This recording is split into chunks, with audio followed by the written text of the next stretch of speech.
जलती हुई लकड़ी का टुकड़ा उठाकर भेड़ पर फेंक दिया, जिसके कारण भेड़ के शरीर में आग लग गई और वो इधर उधर भागने लगी।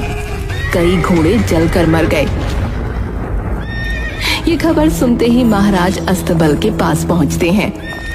मंत्री जी, तुरंत वैद्य को बुलाया जाए और मेरे घोड़ों का उपचार कराया जाए। महाराज, वैद्य को बुला भेजा है, वो आते ही होंगे। राजमहल के पशु वैद्य आते हैं। वैद्य ने घोड़ों के घाव का परीक्षण किया और बोले, इन घोड़ों को शीघ्र ठीक करने का एक ही उपाय है महाराज, कि इन पर बंदरों की चर्बी लगा दी जाए, जिसके कारण घोड़ों का घाव अति शीघ्र ठीक हो जाएगा। मंत्री जी, हमारे राजमहल में जितने भी बंदर हैं और आसपास भी जितने बंदर मिले, उन सबको पकड़ा जाए और उन सबको मारकर उनकी चर्बी घोड़े के उपचार के लिए उपयोग की जाए। हमें हमारे सारे घोड़े अति शीघ्र पहले की तरह स्वस्थ चाहिए। राजा का आदेश मिलते ही राजमहल के सारे बंदरों को पकड़कर मार दिया जाता है और उनकी चर्बी घोड़ों के उपचार के लिए प्रयोग की जाती है। बंदरों का पूरा समूह समाप्त हो जाता है। जल्द ही वनराज तक ये खबर पहुंच जाती है। मैं राजा को नहीं छोड़ूंगा और प्रतिशोध लेकर रहूंगा। उसने मेरे पूरे समूह को समाप्त कर दिया। मैं उस राजा के पूरे वंश का भी वैसे ही सर्वनाश कर दूंगा जैसे उसने मेरे वंश का किया है। एक दिन बंदर पानी की झील के पास बैठा हुआ राजा से प्रतिशोध लेने के बारे में सोच रहा था। तभी उसने कुछ देखा। इतने सारे पैरों के निशान झील की तरफ जाते तो हैं, परंतु इनमें से कोई भी निशान वापस आता हुआ नहीं दिख रहा है। अवश्य इस झील में कोई राक्षस या मगरमच्छ रहता है, जो झील में जाने वाले हर मनुष्य और जानवर को खा लेता है। मुझे इस बारे में पता लगाना होगा। वनराज ने चतुराई दिखाते हुए कमल के तने से झील से पानी पी लिया। ये देखकर झील में रहने वाला राक्षस बाहर आ गया। वो बहुत ही विशाल और डरावना था। उसने कई तरह के आभूषण भी पहन रखे थे। राक्षस वनराज से, जो भी इस झील में आता है मैं उसे खा जाता हूँ, लेकिन तुम तो बहुत ही चतुर हो। मैं तुम्हारी चतुराई देखकर प्रसन्न हूँ। बोलो, तुम्हें क्या चाहिए? मैं सिर्फ इतना चाहूंगा कि आप मेरी मदद करें। किस तरह की मदद चाहिए तुम्हें? एक राजा ने मेरे पूरे वंश का नाश कर दिया है। मैं उससे प्रतिशोध लेना चाहता हूँ। आप मेरी सहायता करें। मुझे अपना कंठहार दे दें। मैं आपको वचन देता हूँ कि मैं आपका कंठहार आपको जल्दी ही लौटा दूंगा और उसके साथ ही आपके भोजन का प्रबंध भी कर दूंगा।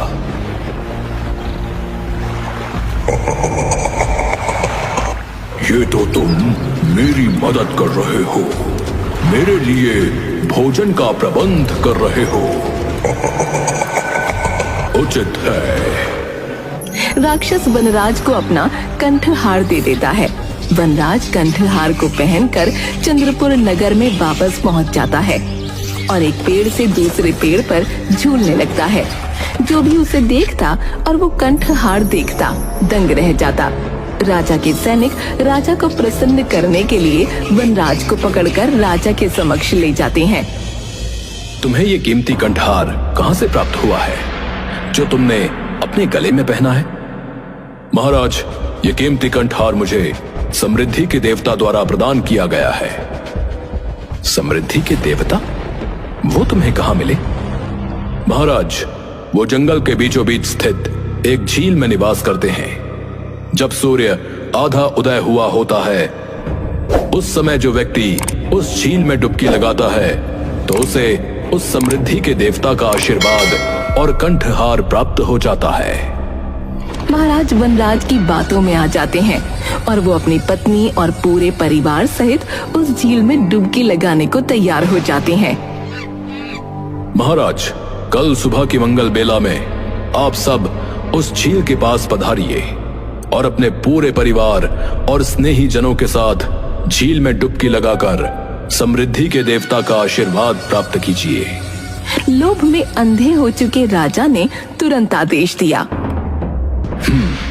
कल सुबह हम अपनी महारानी, पुत्र, परिवारजन, मंत्रियों और सेवकों सहित उस झील पर जाएंगे और वहां जब आधा सूर्योदय हुआ होगा उस समय झील में डुबकी लगाकर समृद्धि के देवता का आशीर्वाद प्राप्त करेंगे और साथ ही कंठहार भी। अगली सुबह वनराज महाराज, महारानी, राजकुमार और अन्य लोगों के साथ उस झील के किनारे पहुंच जाते हैं। महाराज, आप सबको अलग अलग स्थान से झील में उतरना होगा, क्योंकि अगर आप सब एक स्थान से ही झील में जाएंगे तो जो पीछे होगा उसकी बारी आते आते सूर्य पूरा उदय हो जाएगा और वो समृद्धि के देवता के आशीर्वाद और कंठहार से विमुक्त रह जाएगा। इसलिए उपयुक्त यही रहेगा कि आप सभी अलग अलग स्थान से एक साथ झील में प्रवेश करें और समृद्धि के देवता का आशीर्वाद और अद्भुत कंठहार प्राप्त करें। महाराज, परंतु आप सबके जाने के बाद अंत में झील में उतरिएगा। महाराज अपने साथ आए हुए सभी लोगों को झील में उतरने का आदेश देते हैं। सब अलग अलग स्थान से झील में उतरते हैं और राक्षस द्वारा खा लिए जाते हैं। जब कुछ देर तक कोई बाहर नहीं आता तो महाराज चिंतित होकर वनराज से, वनराज, महारानी, राजकुमार, राजकुमारी, मेरे परिवारजन, मंत्री, सेवक अभी तक बाहर नहीं आए। कितना समय लगेगा उन्हें? मैं कब इस झील के अंदर जाऊंगा? वनराज एक पेड़ पर चढ़ जाता है और बोलता है, अरे दुष्ट राजन, तुम्हारा समस्त परिवार, मंत्री और सेवक सबको राक्षस ने खा लिया है। तुमने मेरे पूरे परिवार को मौत के घाट उतारा था। आज मैंने उन सब की मृत्यु का प्रतिशोध तुमसे लिया है। जिस तरह मैं अपने पूरे परिवार और समूह के बिना अकेला अपना जीवन व्यतीत कर रहा हूं, इसी तरह तुम भी अब से अपना जीवन अकेले ही व्यतीत करोगे और अपने किए पर पछताओगे। तुमने एक जीव के प्राण बचाने के लिए दूसरे जीव की हत्या कर दी। एक बार भी ये नहीं सोचा कि वो घोड़े तो तुम्हें प्रिय हैं, लेकिन बेचारे बंदरों का क्या? इसलिए तुमने उन निर्दोष बंदरों का वध कर दिया। मुझे अपने किए पर बहुत पछतावा है। मैंने जो किया वो गलत था। तुम मुझे क्षमा कर दो। वनराज वहां से चला जाता है और महाराज भी अपने किए पर पछताते हुए अपने प्रियजनों के वियोग में मानसिक रूप से प्रभावित होते हैं और पागल हो जाते हैं। उसके बाद कभी किसी ने वनराज को नहीं देखा। बुरे कर्मों का फल हमेशा बुरा ही होता है। सब्सक्राइब करने के बाद ना घंटी बजा देना, ताकि जब भी मैं कोई न्यू वीडियो अपलोड करूं तो तुम्हारे फोन की घंटी भी बजे।